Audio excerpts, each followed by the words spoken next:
si Doktora. Ano na si Dok? Si Doktor.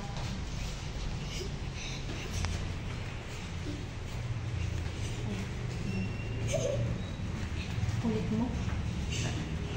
You're so very, very makulit.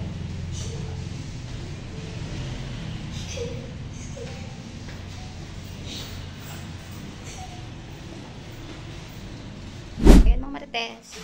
Tapos na ako magpa-check up. Nandito na kami sa bahay ni Blakey. Tapos na ako magpa-check up. So, ayun.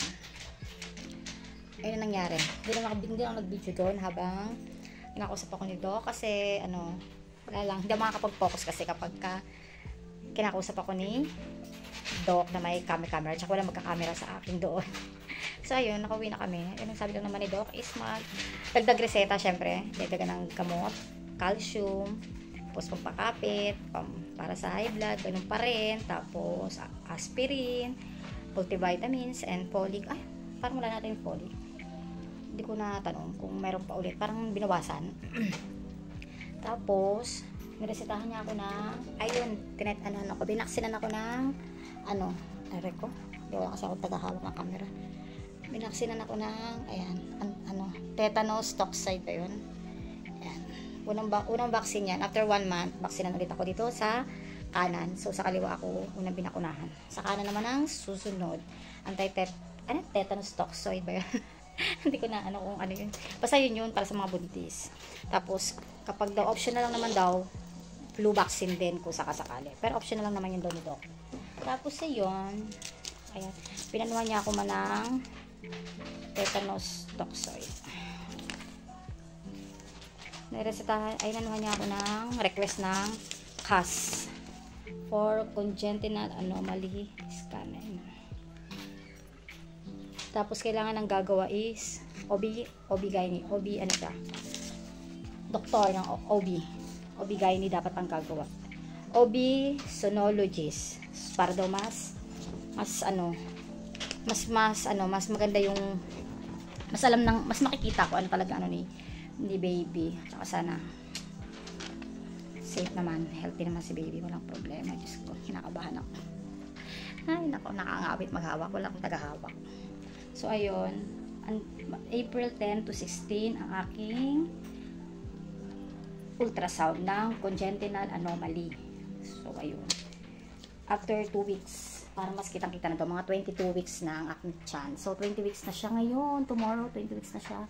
So, 5 months pregnant na ako. Tapos, gumagalaw-galaw na rin siya. Nakaramdam na ako kanina ng galaw. Pero nakaramdam na ako dati yung pitik-pitik. So, ngayon, kanina is anong date ngayon? Today is March 26. March 26. So, 20 weeks na siya ngayong March 26. Tapos, bukas pa naman 27. Sabi ni Doc, kailangan gumagalaw na siya. So, nakakaramdam na ako ng galaw. Kaya sana healthy lang si baby, walang problema. Makita sa anomaly,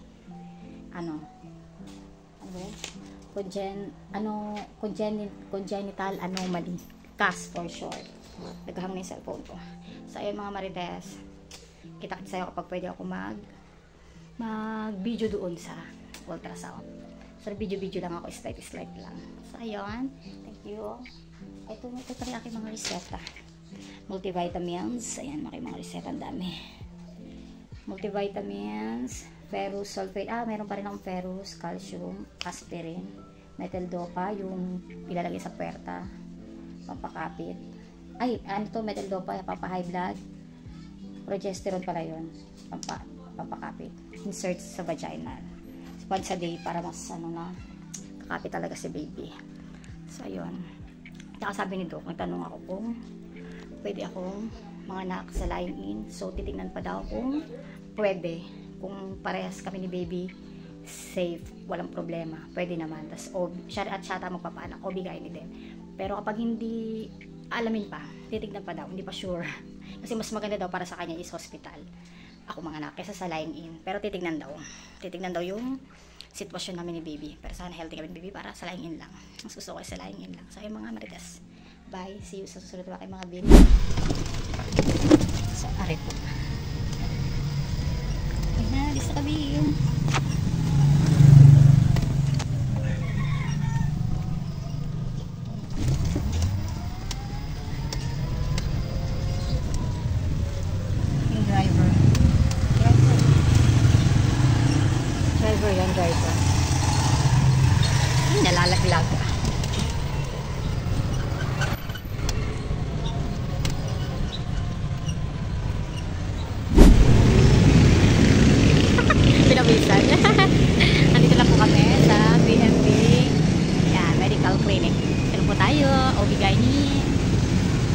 Hello mga Marites.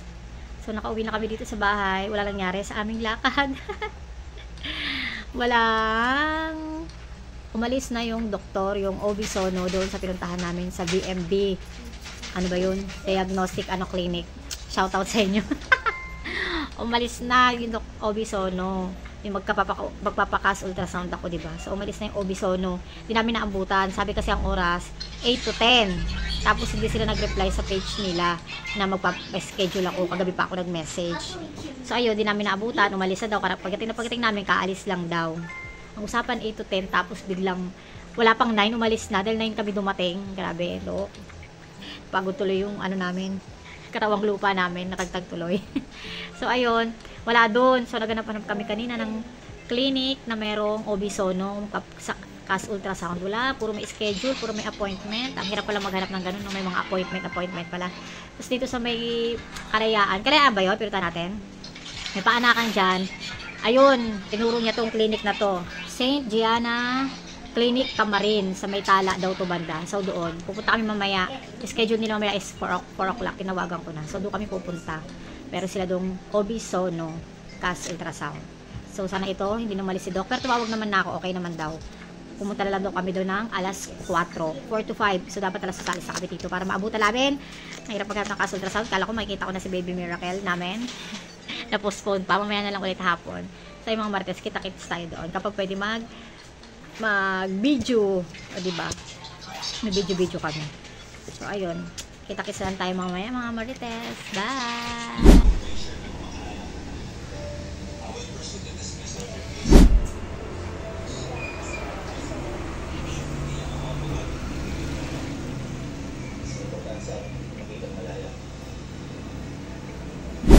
Lips intact, wala naman siyang bingot, ha? Nakulit nga po, galaw ng galaw. Yung side view niya.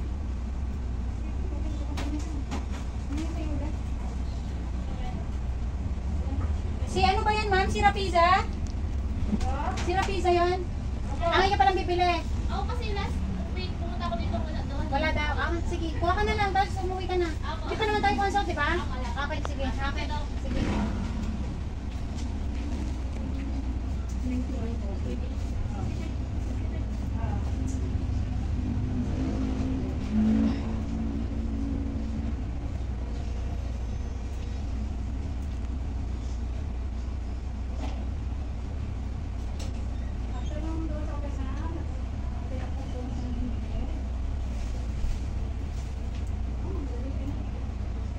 Sa ito niya, mukhang mapango si Long, ha?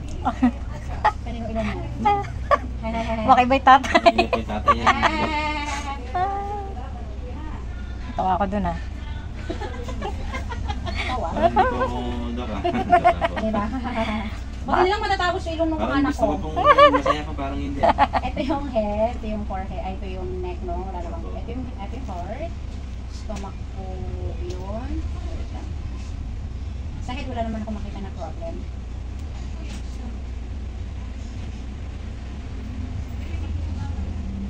Yung heart, lungs, diaphragm na intact, stomach, no? Actually, gender nakita ko na. Pero gender ko, di ba? So, Opo. hindi ko sasabihin. Opo. Nasugi pa siya. Kidneys, okay naman. So, Yung kaliwa kanan. Yung pantog na. Yan yung gender nakita ko na. Siyempre, secret. Secret. Suwi pa po siya. Nakasuhi siya, iikot pa naman. Mga ilang months po kaya bago umikot? Basta dapat 34 weeks nakapwesto na siya. Ultrasound po ulit yun. Madalas, bago pa mag-37, ay mag-34, maraming ultrasound. Ah, marami pa po. Kasi that's the only way para mabantay natin yung baby mo. Okay po. Just do ultrasound lang.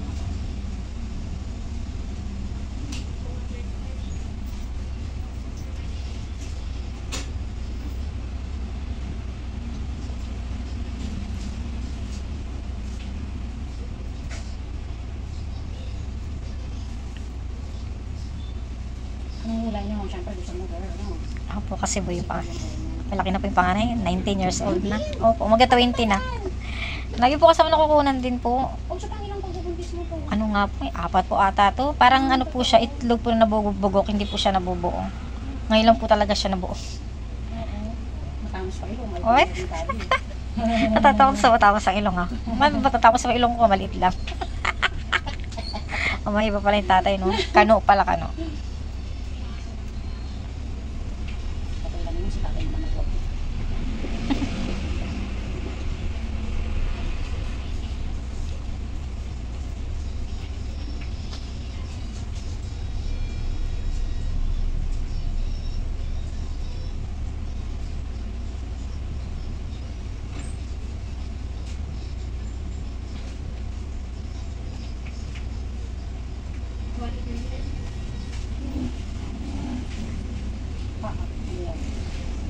Another pa, no? 5 digits na lang. 1, 2, 3, 4. Another pa.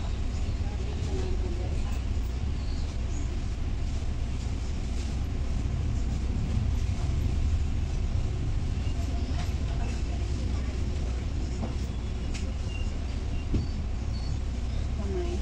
Ayan. Gumagalaw. Easy pa siya.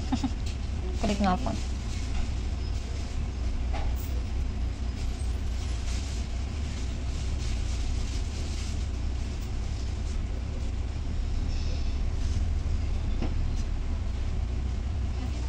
Pwede niya lang dito sa baba.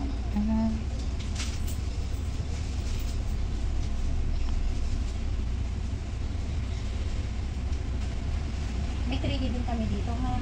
So, next month pwede ka magpa-3D. Magkano pa yung 3D niya Sa po? 2.5. 2.5. Hard copy, 5% na dapat na kopya sa kalsang. Okay po.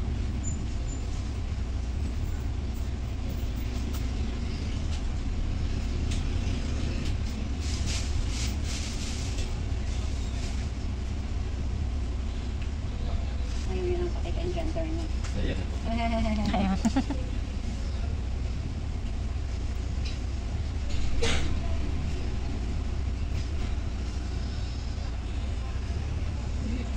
Okay, pikit kayo pareho. Daddy, nakapikit ka?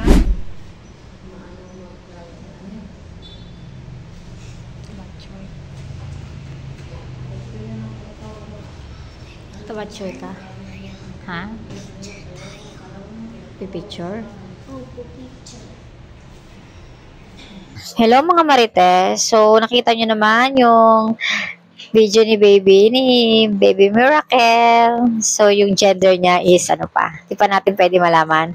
Gender reveal pa yon. So, sa May 3 pa namin malalaman ang kanyang gender kasi mag-swimming kami. So, isasabihin na namin doon yung gender reveal ni Baby Miracle. Dito lang malapit sa amin. Sa J-Palms. Saswimingan namin dati nung nag-ano kami. Na Christmas party. Dito lang malapit kasi bawal naman ako pumunta sa malalayo pa ngayon. So, yung mga Marites at Timbalbal muna mag-a-adjust sa akin. Makapag-swimming lang, pwede na yan kahit dito lang banda. So, ayun nga. Nakita niyo naman si Baby Miracle. Healthy naman siya. So, di na napag-video pag-uwi namin kasi talagang, ang tagal kasi namin doon nag-antay. Baga napagod na. Nakauwi kami mga Marites, 6 o'clock na. So, dumating kami doon. Malis kami sa bahay alas 2. Kasi 4 o'clock daw yung dating ng doktor. Tapos, alas 3, dumating na kami doon. So, nagantay na ako. Dahil 4 daw, darating na. So, kapag dumating si Doc, si OB Sono, ay 5:30 na. So, ang sakit na ng puwet ko doon. Kakaantay. Tao?